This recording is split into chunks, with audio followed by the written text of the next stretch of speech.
Ana Til O'smirlar kanalımıza hoş geldiniz. Assalomu alaykum küçük dostlar. Ana Söz Hafıziyasi Ballar kanalına hoş geldinler. Ko'rayotganinglar bilim buliqim programmamiz. Men sizlarning umoq riyosatchi do'stinglar Mubina Ömer. Bilim buliqi programmamizda qanday qiziqarli mazmunlar sizlarni kutib turayotgandi ha? Amsa biz bu qitimliq programga qatnashgan umoq adashlar bilan tanishib chiqaylik. Ular bizga qanday sovg'atlarni ilib kelgandi? Amsa jahon enikimizga marhamat.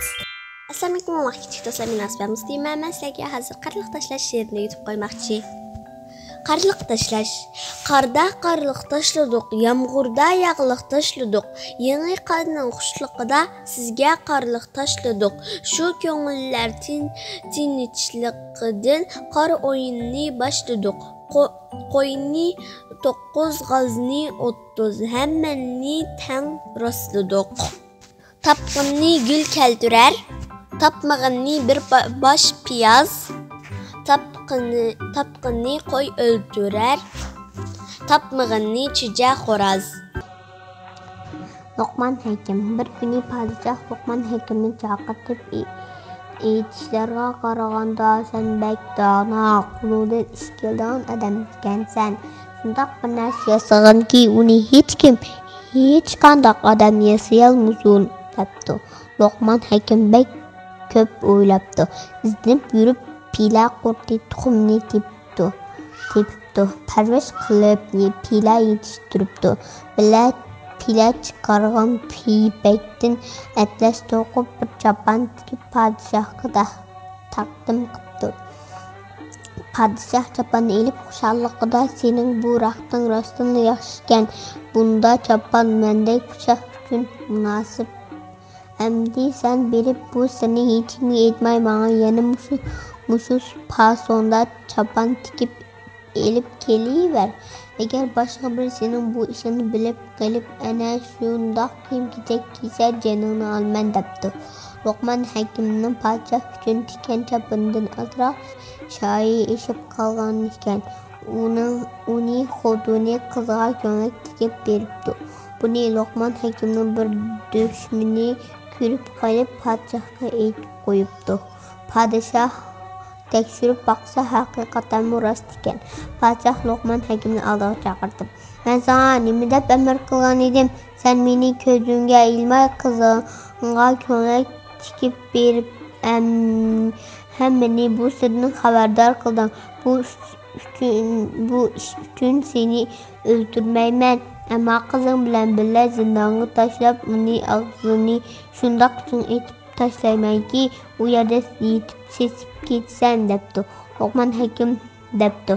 Agar meni zindonga tashlamoqchi bo'lsalar, 2 temir karvat tayyorlashni buyursalar, karvatlarni zindon ichiga elib kirib, ularning har birining yoniga bir tog'ordan bodom qo'ysin. Podshoh mayli 2 karvat bo'lsa sadiqasi ketsin deb Luqman Hakimning iltimosini qabul qildi. Uni qizi bilan birga zindonga tashlab, zindonning og'zini ching etib tashlabdi. Bu voqea Aflatonga anglanib qoldi. U Luqman Hakimning shogirdi ekan. U qo'rqqandan o'ziga o'zi podshoh menimi Luqman Hakimning shogirdi deb zindonga tashlamasin deb bir tog' orasiga yoshirinibdi va atrofini tilsimlab tashlabdi. Oradan bir necha yil o'tib u podshoh o'libdi. Uning o'rniga boshqa bir podshoh bo'pti. Yangi podshoh bir kuni go'sht yeb o'tirganda bir so'ngak podshoh gelida turib qoldi. Nurg'un tabib doktorlarni elib kelishibdi. Amal qilolmay hammasi podshohning bu dardiga Aflaton shifo topalaydi debdi. Podshoh Aflaton nada turdi deb so'rabdi. Podshoh odamlari Luqman Hakimga qachni aytib beribdi.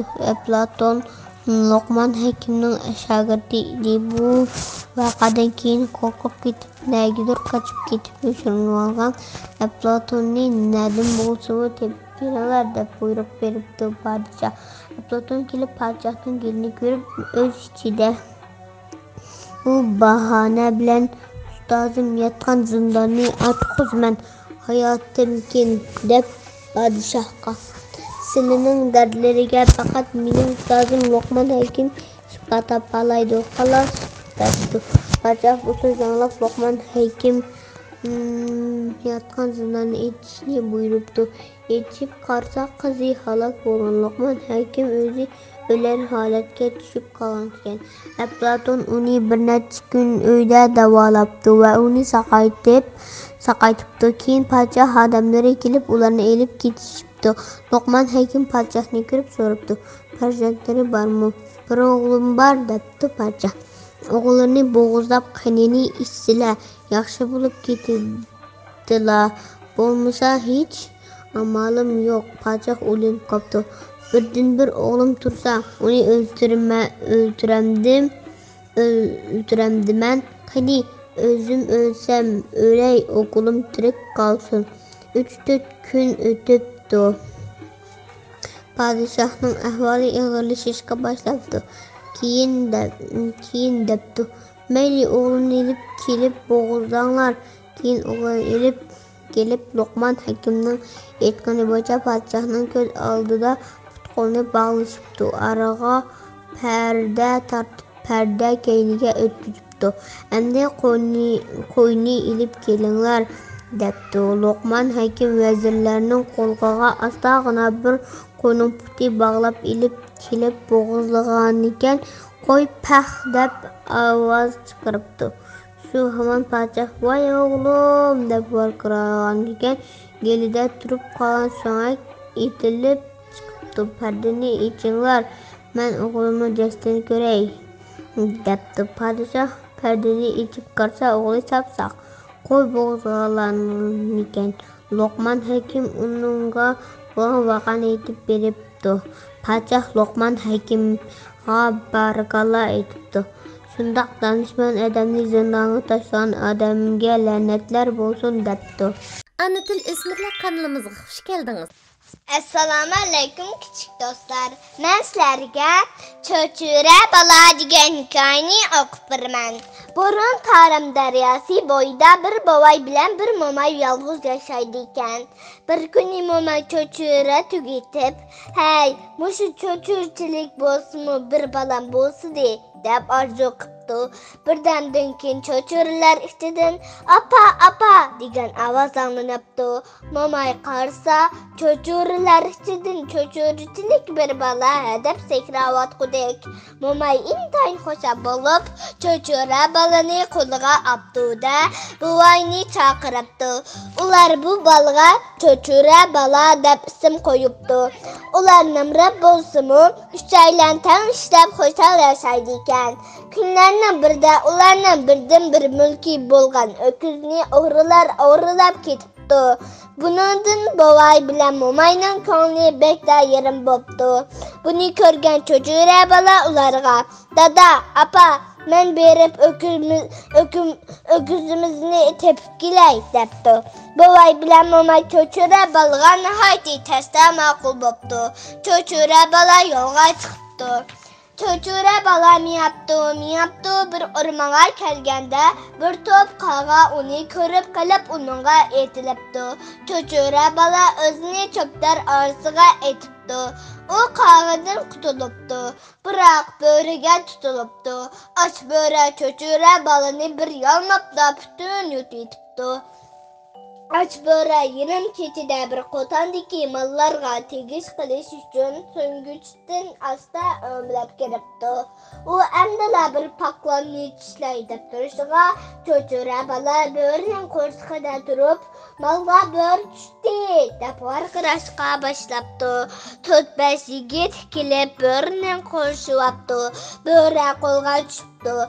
Kişiler çocuğura balını böğrünün korsukundan çıkarıptı. Çocuğura bala kotandaki kallar arasından ki özünün öküzünü tonup kaptı.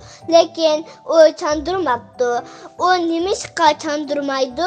Aslında bu koru oğrularının korusu iken. Oğrularının başlığı çocuğura balga ta bizga marakçı bolup ver depti. Çocuğura bala maqul boptu. U nimişka maqul boludu? Keç kirgende oğrular çocuğura balını elip bir beginin korusuga yıkınlaptı. Çocuğura bala istiklerinin yoçkıdın kerip istiklerini içitipti. Oğrular beginin altın kümüşlerini Kurcunlarına kaçılavatqanda çocuğura bala çıkıp işekni teşhiden elip koyup oğrunu tutunlar dep taza varqırıptı. Oğrular kolga çıktı. Beg oğrularını zindanga taşlap ularının haram mallarını egilleriga qaytırıp beripti. Çocuğura balını 10 koy 10 kala bir at bilen mükafatlaptı. Çocuğura bala beg bilen hoşlaşıp adının Kulukaga minep mallarını haydap öyge qaytıptı. Bolay bilen Momay oğlunun galibe ve baylık bilen qaytıp gelgenlikini görüp acayip hoşal bulup ketipti. Şundan keyin ular bayağı saat hatırcan turmuş geçiripti.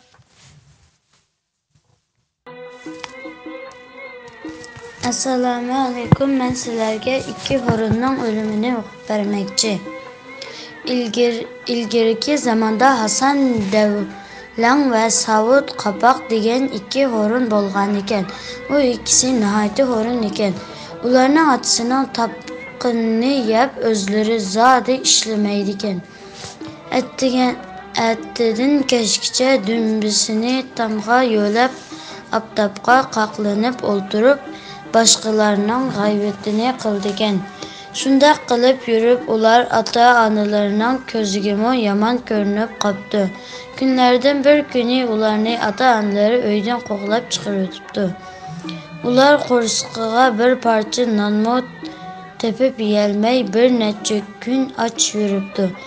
Bir kuni oqshimi ular tonur beshida o'tirib endi nima qilish kerakligi to'g'risida maslahatlashibdi. İşlasumu yemek, içmek, kiyim, kechak tayyor bir yerlarga ketsak yaxshi bo'ladi-da.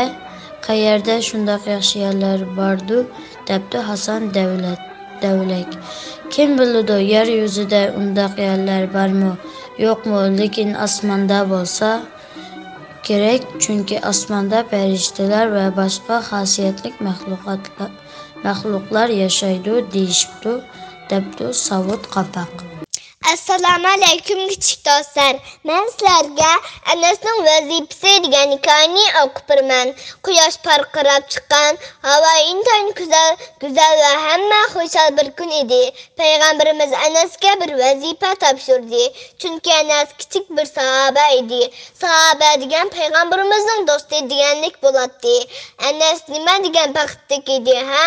Qiynaymag'in amsa, dedi payg'ambarimiz Anasga va uni bir yerga kerakligini aytdi. Ammo Anas hozir faqat o'yin o'ynashni o'ylaydi. Biror yerga borishni hech xohlamaydi. Mening borg'im yo'q, dedi Anas. Payg'ambarimizning uningga ochiqi kelganmidi? Amsa, yo'q, qat'iy ochiqi kelmadi. Chunki payg'ambarimiz kichik bolalarga faqat ochiqlanmaydi. Anas birdam o'ylangandan keyin payg'ambarimiz buyurgan ishni cho'qim qilishim kerak, dedi ve derhal yo'lga chiqdi. Anas ketayotgan yo'l bo'yida o'ynayotgan bolalarni ko'rdi va to'xtab ularning o'yinini ko'rishga boshladi. Vah, bu o'yin nimanda payzi? Mana endi Anasmi ularga qo'shilib o'yin o'ynashga boshladi. O'ynadi. Birdamdan keyin xushbo'y purab turgan go'zal bir qo'lning Anasni tutganligini his qilib qoldi. Anas keyniga burilib qaragan edi. Kimni ko'rdi bilamsizlar? Bu payg'ambarimiz edi. Abla, Anas Enes vazifasini butunlay unutib qolgan edi. Payg'ambarimiz unga qarab kulimsiradi va "Hey Anas Batur, men degan yerga bordingmi?" dedi. "Men mana hozirla kelaman" dedi Anas va yugurgunicha yo'lga chiqdi. Anas bu qitim yo'lda hech bir yerda to'xtamadi. Ana til o'smirlar kanalimizga xush keldingiz. Assalomu alaykum sevgili do'stlar. Men sizlarga Saraydagi ziyofat degan cho'jani o'qib beray. Nihoyat boy bir podshoh bor ekan. Podshoh boyligini va saltanatni kattaligini kishilarga ko'rsatmoqchi bo'ldi. Bu maqsadda cho'ng bir saroy bino qilibdi. Saroyning hujlarini qimmatli g'ar va ziynat eşyaları bilan bezabdi. Dasturxonda isi nozik ne'matlarni chizibdi.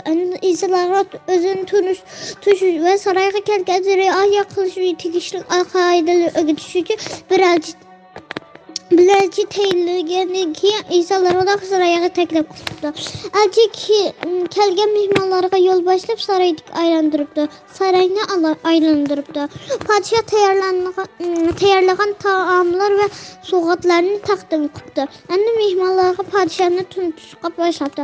Ey xaloyiq, bu saroyning egasi bo'lgan podshohimiz saroyni va ichidagi narsalarni ko'rsatish orqali o'zini sizlarga tunutmoqchi. Sizlarga birga ziyofat va sovg'at salomlar bilan o'zining sizlarni qanchalik yaxshi ko'rganligini ifodaladi. Sizlar va uni yaxshi ko'ruvlar va hurmat qilinglar. Adabsizlik qilinglar. U sizlarga ator qilib bergan hadyalar bilan o'zini intayin martaligi va mehri shafqatli ekanligini ko'rsatdi. Sizlarmi bunga rahmat aytish uchun izzat hurmat qilinglar. Saroydagi barliq ishya va bisotlarda uning muhrini ko'rib turasizlar.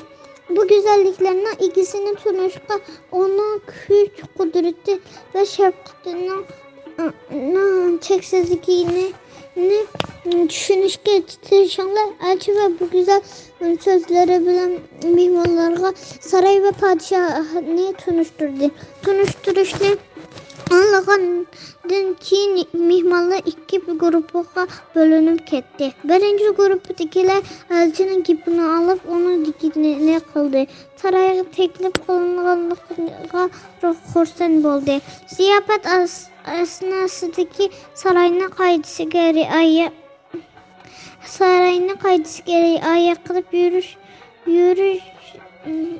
qilib yurish turishga, adab qoidalariga va intizomchan bo'ldi. Podshohlar o'zlarini saroyga taklif qilib mehmon qilganlari uchun tashakkurlarini aytishdi.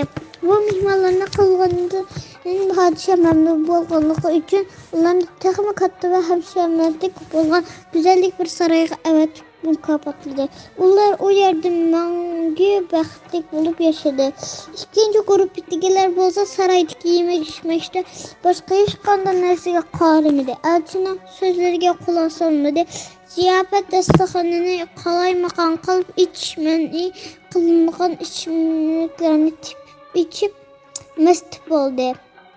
Masjidda Allah tovlab vaqirib chaqirib boshqa mehmonlarga beorom qildi. Berilgan sovg'a salomlar uchun podshohga rahmat aytishni o'rniga uni yaratmadi, ko'ziga ilmadi. Shuni bilib podshoh askarlarga buyruq qilib, ularni turmaga tashladi. Ular turmada azob chekdi. Şiir sağlam tende sap akıl. Sağlam tende sap akıl deydu candadam. Çiniqmen her günü bulup tirişcan. Oynap her xil tenhareket bedenim sağlam kılmay hergiz orunluk itimen davam. Ana til Esmirler kanalımızga hoş geldiniz. Endi men sizlarga yordam berishni yaxshi ko'raman degan hikoyani o'qib beraman. Biror yerim og'riganda boshqalar menga yordam qiladi. Boshqalarning menga ehtiyoji bor. Birorsining qiyinchilikka uchraganini ko'rsa, to'liq bir orom bo'laman. Birorsi og'rib qolsa, uning holidan xabar olaman. Birorsining ko'ngli yerim turganligini ko'rganimda, uni xushal qilish uchun qo'limdan kelgancha tirishib boqaman. Men boshqalarga ko'yinaman. Hamma odamning tuyg'ulari bo'ladi. Boshqalarning meni masxara qilishni taqatda yoqtirmayman. Shunga men boshqalarni masxara qilmayman. Başqalarını ihtirmayman, çünki men bu başqalarning meni ihtirishini yoqtirmayman. Birorsi o'yinchiqni yoki velosipedni men bilan birga o'ynasa, o'zimni shunchalik xushal his qilaman. Shunga men bu nazarimni boshqalar bilan ham xayrlanaman. Boshqalar haqida faqat yaxshi so'zlarni so'zlayman. Chunki boshqalar mening yaxshi gaplarimni qilsa, shunda xushal bo'laman. Atrofimdagilarga yordam qilishga tirishaman. Chunki boshqalarga yordam qilsam, o'zimni to'liq baxtli his qilaman. Boshqalarning his tuyg'ularini tushunishga tirishaman. Boshqalarning menga qanday muomala qilishini orzu qilsam, men boshqalarga shunday muomala qilaman. Men boshqalarga ko'ngil bo'lsam, boshqalar menga ko'ngil bo'ladi. Assalomu alaykum. Men Abdurahmon. Men sizlarga Arzuyim degan she'rni o'qib bermoqchi. Uch arzuyim uch, osmonlarga uch, kitoblarga qanot, doim zafar quch. Uch arzuyim uch, cho'chaklarga uch, uxlab qolmag'in, duo qilar duch. Assalomu alaykum o'rtoqlar. Hozir men sizlarga qish kechasi degan she'rni o'qib beray. Qish kechasi. Tatliq bek tatliq qishning kechasi. O'zidan qushning kelmas chiqqisi. Tatliq bek tatliq qishning kechasi. Derizda yaltirar ayning sho'lisi. Tatliq bek tatliq qishning kechasi. Anglanadi yiroqdan allay naqsi. Tatliq bek tatliq qishning kechasi. Kilar qarnin to'ydirmay libas yapqisi. Tatliq bek tatliq qishning kechasi. Kitap o'qar bir bala qechib uyqusi. Ana til Esmirler kanalımızga hoş geldiniz. Assalomu alaykum arkadaşlar. Mening ismim Sajida. Bugun men sizlarga adabiyot birinchi bosqichni 3-bugungi ishni atiga qoldirmani o'qib beraman. Bir bala deriza oldida dars tayyorlab o'tirsa, derizadan marab turgan kun qachongacha o'qiysan? Bu yoqqacha o'ynaymiz deb hijiyibdi. Bala kunga qarab, yo'q, bo'lmaydi, o'ynashga vaqtim yo'q. Avval darsimni tayyorlab olay, ondan o'ynayman deb o'qishni davom qildiribdi. Deriza oldidagi daraxtning u shixidan bu shixiga sakrab pirildab uchib yurgan qushqach bo'ldi deb vichirlab bo'ldi-ku deyman, chiqmamsan o'ynayli degandek ishorat qildi. Bala qushqachga qarab, kechirgan qushqachim, darsimni tayyorlab bo'lay, ondan o'ynayli debdi. Bala kitobdan bosh ko'tarmay o'qiyveribdi. Derazaga qarabdi. Deraza tuvida qip-qizil bo'lib pishib turgan oluvcha texnichila o'qib bo'lmadingmi? Bu yerga chiq, bir oz dam ol. aluvchilardan ye debdi. Yo'q, qip-qizil aluvchilarim bo'lmaydi. Darslarimni tayyorlab bo'lib, ondan chiqib aluvchagay. Vaqtimni bo'linglar debdi bola. Bola o'tilgan darslarini tayyorlab bo'lgandan keyin kitob daftarlarni qatlab bo'tisiga silib ezib qo'yibdi. Da taloga chiqib, "Qani mening bilan o'ynaydiganlar, kelinglar o'ynaymiz." Uningga qarab debdi. Uningga qarab kun issiq chiroy ichibdi. Qushlar sayrab ketibdi. Qip-qizil aluvchilar o'z shoxlarini egib turibdi. Maqal: "Bilim ishqida ko'rsang, oltin sho'tida o'rilaysan." Ana til Esmirlar kanalımıza hoş geldiniz. Assalomu alaykum do'stlar, mening ismim Mubina. Assalomu alaykum do'stlar, mening ismim Munisa. Bugun biz sizlarga "Xo'rak bilan uyquni haydayapman" degan qiziq bir latifani o'qib beramiz. Xo'rak bilan uyquni haydayapman. Efendi, bir top adamlar bilan billa mollamni vazini anglab o'ltirib uyquga ketib, xo'rak tartqili boshlabdi. Efendining qishida o'ltirgan biraylan uni noqub.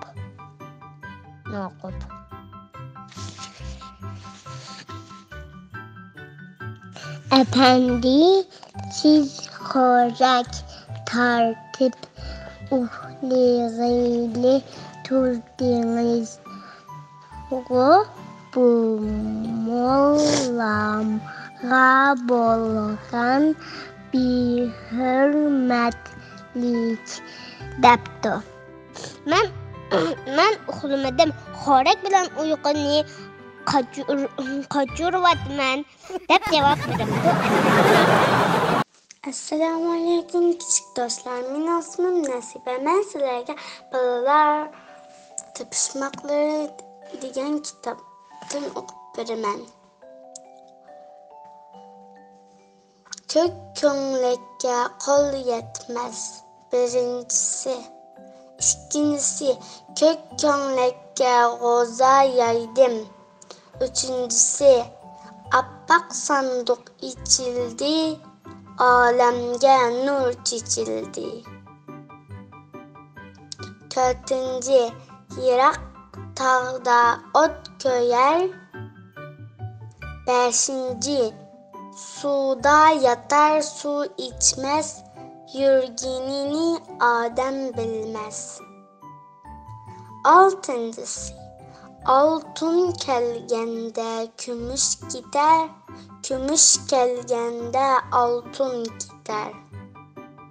Yettinchisi, bir parcha pitir olamga titir. Sakkizinchi, kichik o'g'izida bir pitir ko'rdim atisi qarasam yo'q. 9. Anisi bir balisi ming.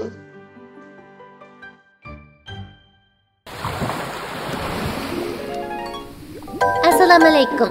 Ana til Esmirlar kanalımıza hoş geldiniz.